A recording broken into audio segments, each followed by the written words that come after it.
The girl had just come home from school. Suddenly she found her mother had been murdered, but she calmly put her bag down and did her homework because the murderer was still hiding at home. Look at the girl's face without a trace of emotion. The killer dripped 3 drops of blood on her homework to test her.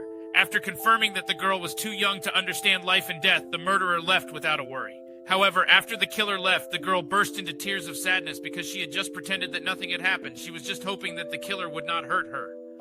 20 years had passed since then, and to find her mother's murderer, the girl became a qualified police officer. One day, the police received a report of a murder. She rushed to the scene of the crime, but when she arrived, she was shocked by what she saw because the way the victim had died, exactly the same way her mother had died, and her tongue had been cut out.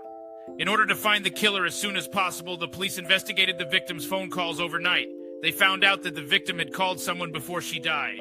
They then rushed to the location of the number to catch the killer, but when they arrived at his home, they found a strange scene. From the refrigerator of the murderer's house, they found a lot of tongues, but the girl thought this man was a psychopath. She thought he must be the man who killed her mother, but when she saw him, she denied it because he was only 20 years old at the time. Her mother's death was 20 years ago. It couldn't have been her mother's murderer, but when the police came to the prison later to investigate further, something unexpected happened.